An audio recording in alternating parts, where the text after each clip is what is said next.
আমি যেভাবে bullet coffee বানাই একটু শেয়ার করি আজকে। পানিটা ফুটছে, 4 মগ পানি দিয়েছি এটার। এবার আমি কফি দিব 1 চামচ, আর একটু দিই হাফ চামচেরও কম দিলাম। এটা একটু ফুটুক, এবং কফির এই ফ্লেভারটা এত সুন্দর, মিষ্টি, দারুণ ফ্লেভার।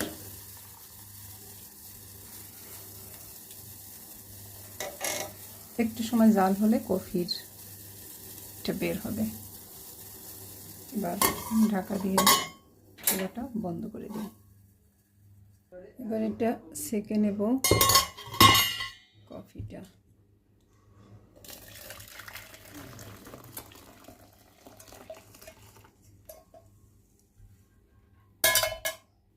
আমি 4 কাপ দিয়েছি, তাই 4 চামচ ঘি দিয়ে দিব। 4 চামচ ঘি দিয়ে দিচ্ছি। কোকোনাট অয়েল দিয়ে দিব।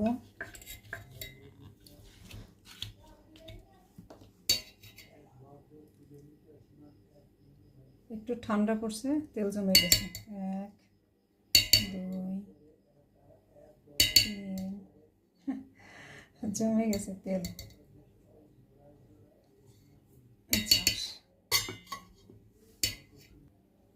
দিয়ে দিচ্ছি কোকো পাউডার 1 চামচ,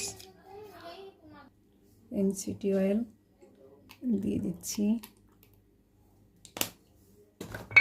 এবার ব্লেন্ড।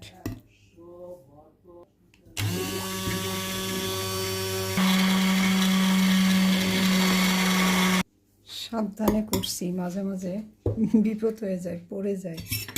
আমি ঢেলে নিচ্ছি। এবার ঢেলে নিচ্ছি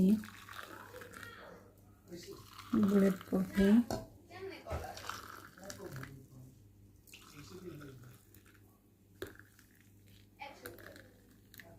এবার তিতিরেরটাতে এই যে কোকোনাট সুগার, এটা শেষ, তো এটাই শেষ করে দিয়ে দিব। আর তার দাবি হচ্ছে আজকে একটু থেকে বেশি দিতে হবে কফি। দিলাম। তিতিরের জন্য পিকান নাট, আর হচ্ছে একটুখানি পেস্তাচিও, ব্যাস একটুখানি কাজু। এটা হচ্ছে তিতিরের জন্য।